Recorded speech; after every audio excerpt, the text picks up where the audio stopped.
Hello and welcome to the Grand Line Review, your source for everything One Piece. And today we have a very clickbaity-ish title to delve into, you know, the sort of thing you'll see plastered all over all kinds of videos across the internet, along with bounty prediction videos, because that stuff just seems to be the bread and butter of One Piece videos on YouTube. And to be fair, I enjoy bread. I enjoy bread a lot, sometimes with butter. And this does claim to be your source for everything One Piece, so today we are going to take a legitimate look at the prospect of ranking the admirals. Before we hop into things though, this is very exciting because this video is actually sponsored by Cartoonificate Me, who specialize in creating custom portraits for all of you wonderful people in various styles, one of which is the very cool One Piece bounty poster format. You just give them a photo of yourself with some instructions and bam, you will be immortalized forever in bounty form. I had one done of me, I love it, and I want it on my wall immediately. And they will effectively draw whatever you want. I mean, they even included a Southbird in mine, as well as a very cool detail by having me holding Enma, so they're very good at what they do. And these portraits can be ordered either exclusively in digital format, or they can also be printed and shipped directly to you. So if you're interested in your own custom bounty poster or a slew of other caricature options, then the link to Cartoonificate Me is in the description below. Now back to the video at hand. I've chosen this topic because, fun fact about me, anytime anyone ever says something like Yonko level or Yonko commander level, a piece of me dies inside because I firmly believe that there is no such thing as either of these. They are far too general of a term to use and can rather dangerously imply that someone like a post-time skip Blackbeard is on par with Whitebeard because, you know, they're both a Yonko level. And this gets even worse with the commanders because the disparity between those characters is even greater. However, the one tier that I will admit that this kind of simple thought does apply to is with the admirals. So whenever someone says admiral level, I find it very difficult to argue with that because from what we've seen in the series, Oda has quite deliberately structured things so that it seems like the individuals holding the rank of admiral are all kind of on par with each other. So that's why this sort of discussion interests me, to see if we can distinguish between these absurdly powerful peeps with the little information that we have. So let us now commence with wanking the admirals. I want to make it clear that that's not what we'll be doing here today, but let's see if I can say it properly this time. Let us now commence with ranking the admirals. So the way we're going to do this is by going through a very simple point-based system, which will at least provide the illusion of empirical evidence. So here is our wonderful table of admirals consisting of Kuzan, Sakazuki, Kizaru, Fujitora, and Ryukugyu. And the reason why we need to deal with things in this manner is because there is not necessarily a clear tier system whereby, say for example, Fujitora beats Kuzan, who beats Kizaru, and therefore Fujitora would also beat Kizaru. Unfortunately, due to the nature of Haki, Devil Fruits, and individual quirks, it's not so simple, and you could have a situation where, say, Fujitora beats Kuzan, Kuzan beats Kizaru, and Kizaru beats Fujitora, leaving us in a very awkward position. So we need to take a much broader measure of each admiral's potential, which I have chosen to do with the following table, which will match them up against each other individually and award points to the victors, ideally coming out with a clear general ranking system. But let's begin this discussion by addressing the unfortunate situation that is Ryukugyu, because at the time of this recording, the lame fact is that we still have not seen anything beyond a silhouette of this man, let alone anything in connection to his abilities. I mean, I'm sure he is ridiculously powerful just like everyone else here, but there is no possible way to stack him up against anybody. He could fall absolutely anywhere on this ranking, and as a result, all of his matchups are immediately going to be given the good old not applicable and no points awarded to anybody, especially Ryukugyu. So spoiler alert, unless one of the admirals has a particularly abysmal time here, he is going to end up in 5th and final place. And some people out there may try to argue that Ryukugyu is obviously stronger than, insert admiral of choice, but any statement like that is pure speculation and headcanon at this point in the story. And as an anime YouTuber on the internet, which is obviously one of the most important jobs in the world, my standards demand that we immediately exclude Ryukugyu on the basis of lacking any basis for discussion. Cool, so with that out of the way, let's move on to the largest piece of empirical evidence we do have, which is that two admirals have already fought before, and we do have a conclusive outcome, those being Kuzan and Sakazuki, who battled for the position of Fleet Admiral on the island of Punk Hazard following Sengoku's retirement. The two of them were locked in brutal combat for 10 days straight in an event that would go on to completely reshape the climate of Punk Hazard. But eventually, Sakazuki did emerge victorious, so that will be 1 point for him and no points for Kuzan. And you know, out of all of the possible matchups, this is the one that I'm really glad we do have a conclusive answer on though, because due to the clashing of Devil Fruit powers, I don't think I could have personally properly assessed which way this would have gone. In theory, their Devil Fruits are each other's exact counter, and in combination with their similar physical prowess and mastery of Haki, well, all of those factors are likely why this fight lasted a whopping 10 days. And it really does feel like it could have gone either way, but Sakazuki 100% has the edge in this matchup, so good on him. But let's continue aboard the absolute justice train and see what happens when we think about the potential of Sakazuki versus Kizaru.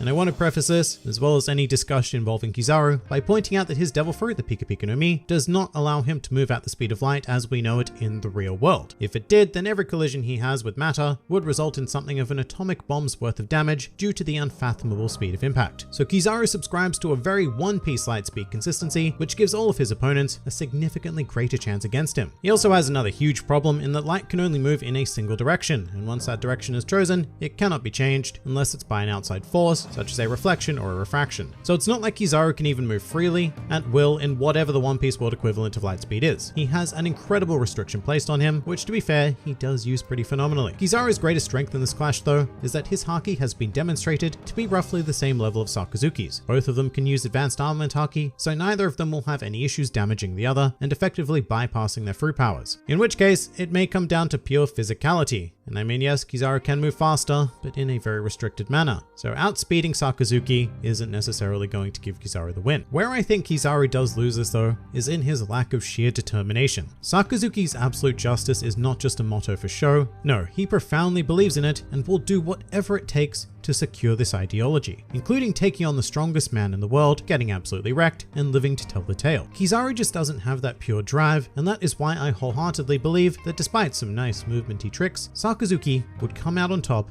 once again in this conflict. So that's another win for Sakazuki and an initial loss for Kizaru. But hey, let's see if Kizaru has some better luck against Kuzan, and oh, sadly, I do think I have some bad news for him as well. So the main problem when he is up against Kuzan is obviously ice. Lots and lots of delicious ice. And ice just happens to be one of those things that refracts light, meaning that if Kuzan were to use his absurd Logia to cover the battlefield in a maze of ice, then Kizaru would have a very difficult time moving around because the ice will very consistently change his direction against his will. So in my opinion, the best chance Kizaru has here is to strike before Kuzan has the opportunity to invoke his power on this scale, which we do know that he can do with great ease. And yes, Kizaru can stop and fire off shots of light or laser beams to break the ice, but Kuzan just has to make more and more, and every time that Kizaru does that, he would need to stop, putting him in a vulnerable position for Kuzan to strike. I just really don't think that their elements are a good matchup for Kizaru, given that ice directly manipulates light. In fact, if Kuzan was incredibly skilled with the Hiya Hiya no Mi, which he may very well be, then he might even be able to control Kizaru's movements by purposely crafting ice with very specific angles to lure his fellow admiral into a trap. So look, it's nowhere near 100% guaranteed, but this match is definitely Kuzan's to lose. So we're going to go with that for now. And oh boy, not looking too good for Kizaru at the moment, and I'm afraid it's probably not about to get much better. To finish this poor man off, let's look at Kizaru versus Fujitora. And here is another huge problem for the Yellow Monkey, because gravity also manipulates light. Now this is admittedly a bit of a weird one because light doesn't have mass, but it is still subject to gravity. Now to be clear, gravity does not control the speed that the light can move at, however it does very much influence the light's direction of travel. And so in theory, Fujitora could completely wreck Kizaru with even more control over his fellow admiral's movement than Kuzan would have had. Fujitora can't stop Kizaru moving quickly, however he can simply stand there and make it so that Kizaru will never have a path to him. And that includes any projectile light shots as well, which would all be subject to the same power. Laser beams maybe not so much, but if that's all Fujitora needs to deal with, then he's in a pretty good spot. So in order to win, Kizaru would need to completely abandon his light abilities and face off against Fujitora with physicality and Haki alone. And that is the worst case scenario for Kizaru, who is a classic example of a figure who is overly reliant on his Devil Fruit abilities. So with that in mind, Kizaru, my man, that is another loss for you, and an opening victory for one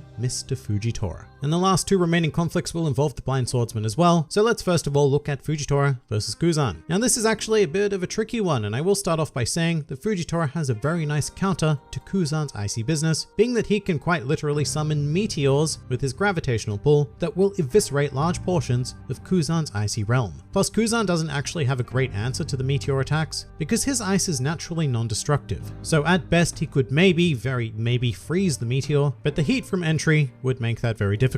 Gravity in general also puts Kuzan very much on the defensive because his ice would be subject to its laws as well, making it just as difficult to hit Fujitora with any form of projectile as it would have been for Kizaru. And even if Fujitora was to be frozen in an attack from Kuzan, well, let's think back. If somebody like Doflamingo can escape from his ice, then so can Fujitora. Plus, something we haven't spoken about yet is that of all of the admirals thus far, Fujitora possesses the most advanced demonstrated observation Haki. Well, I should also point out that at the moment, Kuzan has the more demonstrated edge in armament Haki, as Fujitora has not yet invoked an advanced use of it in the series. That does make this matchup a bit difficult because Fujitora does seem to have a level of control that Kuzan cannot hope to achieve. Fujitora can summon meteors, he can can also cast a gravitational force over the battlefield, and he has the edge of information in regards to observation haki. So despite a demonstrated superiority in armament haki, at the moment I am finding it very difficult to seeing a path to victory for Kuzan, and so I am left with no choice but to give Fujitora his second victory in a row. And that is going to leave us with one final matchup to decide the ultimate supreme but slightly arbitrary, better than any other video, ranking of the admirals, which is Sakazuki versus Fujitora. And right off the bat, meteors are no longer an advantage for Fujitora because Sakazuki can summon his own through the mighty power of magma, and they are arguably much more dangerous than what Fujitora can call down. Smaller, yes, but far more potent. And Sakazuki in general is not pushed on the defensive in the same way that Kuzan would be, because Sakazuki's Devil Fruit is a naturally destructive power, and in fact it has also been called the Devil Fruit with the highest defensive capabilities. And yes, gravity will also affect magma, so Fujitora does have some degree of control here, but at the same time, significantly less magma is required to deal a lethal blow to Fujitora than say ice or light. And what I don't see is how Fujitora ultimately deals the finishing blow to Sakazuki. His gravity has fantastic control and will significantly slow him down, but in the end, Fujitora doesn't have any particular win condition, whereas Sakazuki does. Get close enough and destroy Fujitora with magma. It might take a while, maybe even 10 days, but the win condition is there. And I will say that I think this would be a very hard fought battle because both of them have profound beliefs in their own ideology, but in the end, I just don't see a situation in which Sakazuki does not once again come out on top. He just has everything: the most potent power, a mastery of haki, and the sheer drive to succeed.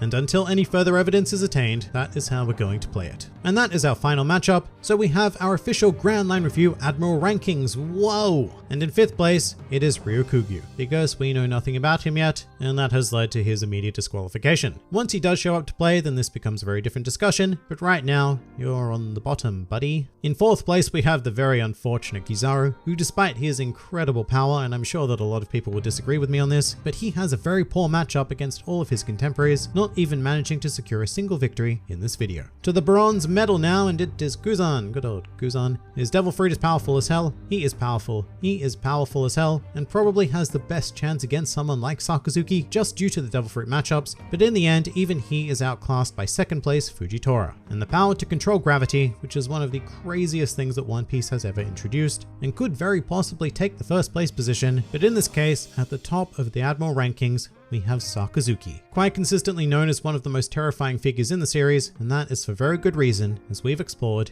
in depth here. So congratulations, and all hail your benevolent overlord of absolute justice. And that pretty much does it for this channel's attempt at covering a clickbaity style topic like ranking the admirals. If you enjoyed this video and the content this channel produces in general, then please do consider donating to the Grand Line Review Patreon, because the support of all of you amazing people is what continues to make this channel possible. And if you'd like to see more videos like this but applied to other anime and manga series, then please do feel free to check out my 2nd channel, New World Review, for all of your wider needs. And if you'd like to join the fun at any time, then please do head over to my Discord server, where a wide array of shenaniganry takes place on a daily basis. And finally, please do comment with your own Admiral rankings. This has been the Grand Line Review, and I'll see you next time.